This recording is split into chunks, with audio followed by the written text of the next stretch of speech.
Shalom semua pemuda-pemudi yang ada dimanapun berada.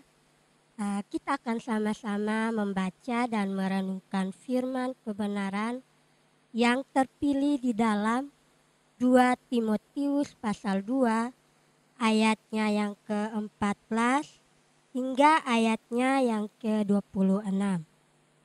Namun sebelum itu mari kita sama-sama meminta hikmat dan tuntunan Tuhan dalam doa.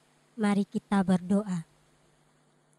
Terpujilah Allah di tempat yang maha tinggi.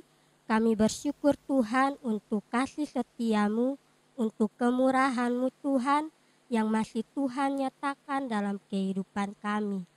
Tuhan, tiba saatnya kami akan membaca dan merenungkan firman kebenaran-Mu.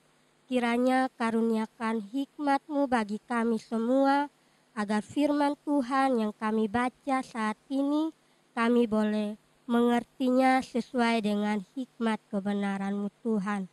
Terima kasih banyak Tuhan Yesus, dalam nama Yesus kami berdoa. Amin. 2 Timotius pasal 2 ayatnya yang ke-14 hingga ayatnya yang ke-26. Lembaga Alkitab memberikan judul Nasihat dalam menghadapi pengajaran yang sesat. Ayat 14. Ingatkanlah dan pesankanlah semuanya itu dengan sungguh-sungguh kepada mereka di hadapan Allah, agar jangan mereka bersilat kata, karena hal itu sama sekali tidak berguna, malah mengacaukan orang yang mendengarnya. Ayat 15, usahakanlah supaya engkau layak di hadapan Allah sebagai seorang pekerja yang tidak usah malu, yang berterus terang memberitakan perkataan kebenaran itu.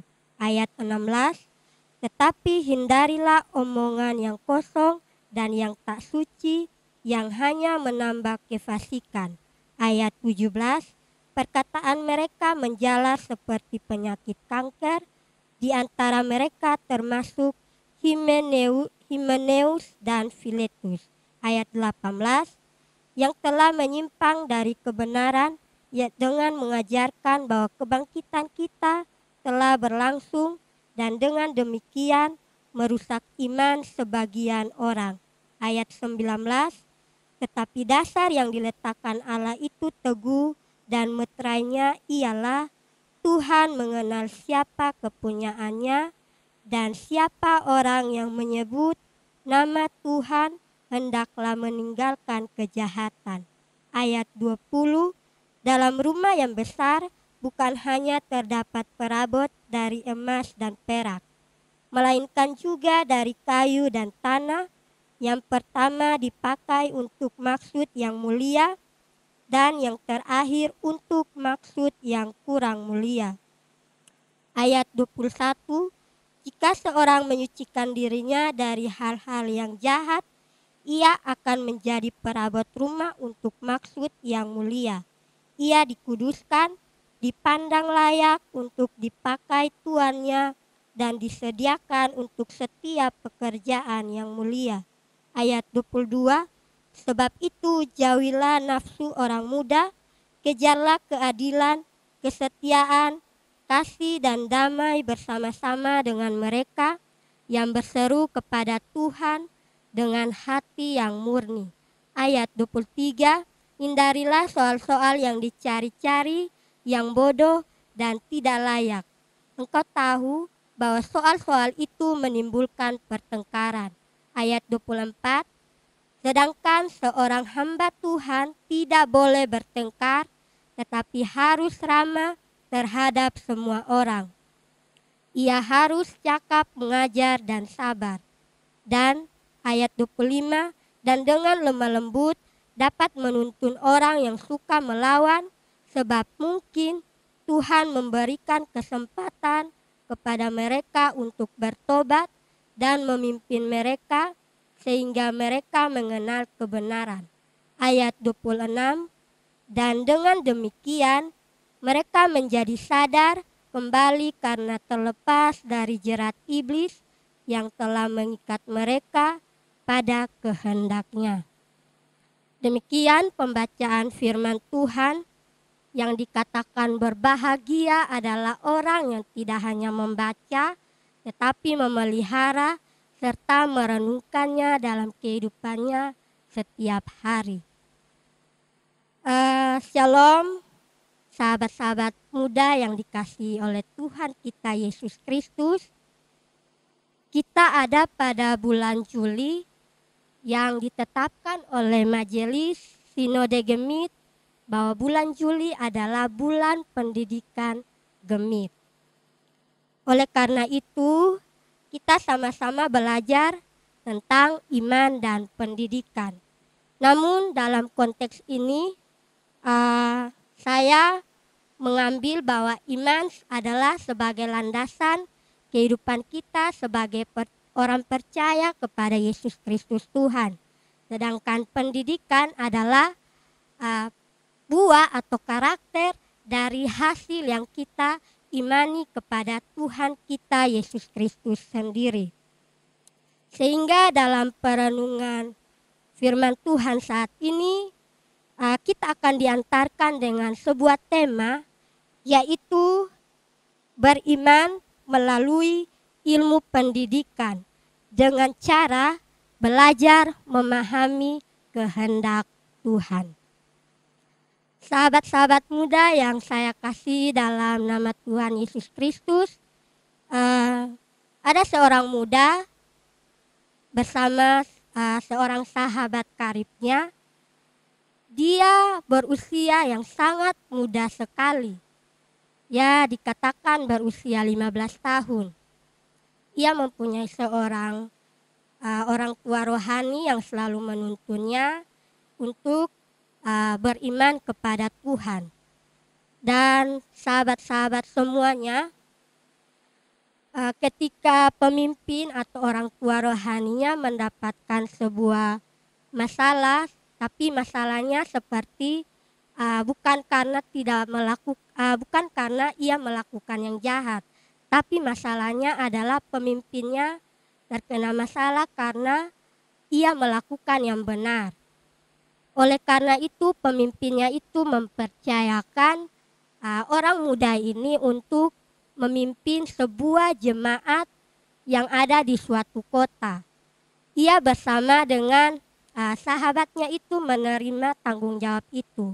Dengan usia yang sangat muda itu, Bapak Mama, terutama pemuda-pemudi semua, kita belajar bahwa ia menerima dan dengan kekuatan hikmat Tuhan, Tuhan memampukan dia untuk dia bisa menyelesaikan tugas tanggung jawabnya itu meskipun dengan usia yang sangat-sangat muda. Dan pemuda-pemudi semua, orang itu dia dipercayakan pada sebuah jemaat yang notabene-nya kita lihat banyak sekali orang-orang yang berumur lebih di atasnya atau seperti orang-orang tua yang sudah sangat berpengalaman. Namun dia karena mengandalkan Tuhan dan atas tuntunan dari pemimpinnya itu selalu memberikan kabar, selalu memberikan nasihat kepada dia, dia bisa menyelesaikan tugas tanggung jawabnya itu. Sahabat pemuda-pemudi semua, hal itu serupa dengan kisah firman Tuhan yang saat ini kita pelajari bersama, yaitu kisah tentang sosok Timotius bersama dengan sahabatnya Titus. Timotius pada waktu itu berumur 15 tahun dan ia dipercayakan oleh Rasul Paulus sebagai pemimpinnya dan sebagai anak rohani dari Rasul Paulus untuk memimpin jemaat yang ada di kota Efesus dengan berbagai macam persoalan. Sahabat-sahabat pemuda yang dikasihi oleh Tuhan, Timotius sebenarnya merasa bahwa jemaat-jemaat yang ada di Efesus itu semuanya orang tua dan sebenarnya dia tidak layak untuk ada di dalam sebuah pelayanan yang ada di kota itu. Namun ia menerimanya sehingga dia ditempatkan di situ dan dia melayani bersama dengan sahabatnya itu. Dan Bapak Mama, pemuda-pemudi semua, salah satu masalah yang harus dihadapi Timotius dalam masa usianya yang masih muda itu 15 tahun, ia harus menghadapi pengajaran-pengajaran yang terjadi di kota itu. Waktu itu pengajaran-pengajaran yang terjadi adalah timbulnya sebuah pengajaran-pengajaran yang sesat atau adanya guru-guru palsu yang bertebaran di kota itu, Bapak Mama semua, pemuda-pemudi yang ada. Dari para pengajar dan para orang-orang guru-guru palsu yang ada di kota itu, kita belajar bahwa mereka belajar tentang filsafat keagamaan Yunani yang bisa kita sebut dengan Gnostik. Ya, itu kita bisa cari di berbagai sumber. Gnostik adalah aliran filsafat keagamaan Yunani. Dan hal itu Paulus dengan jelas menyebutkan bahwa Himeneus dan Filetus sebagai salah satu seorang yang murtad dan menjadi bagian dari ajaran tersebut atau menjadi bagian dari guru palsu tersebut. Nah, kita belajar dari kaum Gnostik. Inti dari kaum Gnostik adalah sesuai yang dicatat oleh Rasul Paulus, mereka itu sangat pintar dengan ilmu pengetahuan atau filsafat mereka, sehingga mereka dapat atau mempesona banyak jemaat dengan semua perkataan mereka. Karena mereka itu belajar dengan pintar, sehingga dengan kepintaran mereka mempergunakannya dengan tidak benar. Sehingga jemaat-jemaat yang ada pun mereka mengikuti mereka. Namun di antara apa yang mereka ajarkan itu tidak sesuai dengan yang mereka perkatakan. Artinya begini, dengan sederhananya, kaum Gnostik adalah kaum yang lain di mulut tapi lainnya di perbuatan mereka. Mereka berbicara lain dalam perbuatan mereka tidak sesuai dengan perkataan mereka. Itu kita bisa lihat di dalam ayatnya yang ke-14 dan ayat 16 sampai dengan 18. Oleh karena itu, bacaan ini merupakan bagian dari nasihat Paulus sebagai seorang rasul yang tentunya sudah lebih berpengalaman dan lebih tua, sehingga dia dapat mengajarkan dan menuntun Timotius melalui suratnya dengan banyak sekali nasihat. Dan salah satu nasihat Rasul Paulus kepada Timotius adalah Timotius harus menggunakan pengetahuan yang sudah Tuhan berikan itu dengan secara baik. Oke, baik.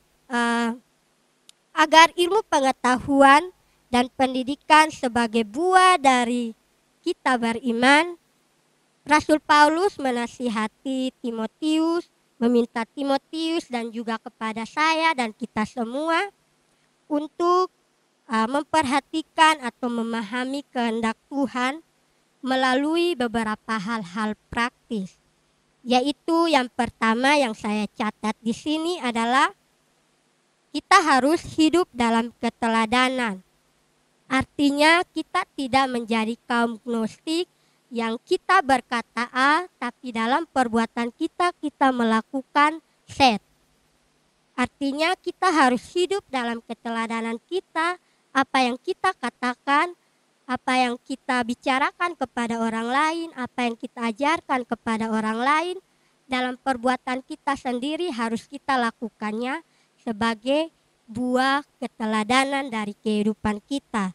Itu kita bisa lihat nasihat Rasul Paulus kepada Timotius di ayatnya yang ke-15 ayat 23 sampai dengan 26. Itu ada banyak sekali nasihat bagaimana Timotius harus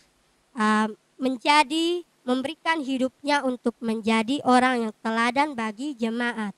Jika dia hidup dalam teladannya sebagai seorang hamba Tuhan, jemaat yang ada di kota Efesus pastinya akan menuruti perintah dia atau dapat melihat perintah yang sudah Tuhan ajarkan melalui kehidupannya. Hal yang kedua yang dapat kita belajar dari nasihat Rasul Paulus kepada Timotius adalah berdiri teguh dalam ajaran dan kebenaran. Rasul Paulus mengingatkan Timotius untuk tetap berdiri teguh dalam ajaran yang sudah dia dapatkan dari Rasul Paulus, dan dia harus tetap berdiri teguh dengan kebenaran sesuai dengan hikmat yang sudah Tuhan berikan kepada dia, sehingga ia tidak mudah diombang-ambingkan oleh para guru-guru palsu yang ada di jemaat itu. Dan yang ketiga, yang di sini kita sama-sama belajar adalah harus hidup suci atau kudus. Berbicara tentang hidup suci atau kudus, kita manusia sendiri semua yang ada di dunia ini tentunya tidak akan hidup suci atau kudus ya. Tapi di firman Tuhan mengajarkan kita untuk harus hidup suci atau hidup kudus.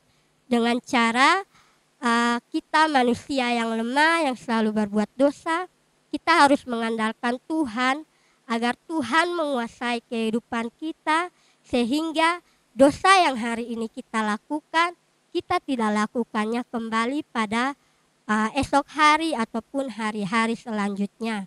Itu bagian dari kita harus hidup suci atau hidup kudus dengan meminta pertolongan Tuhan.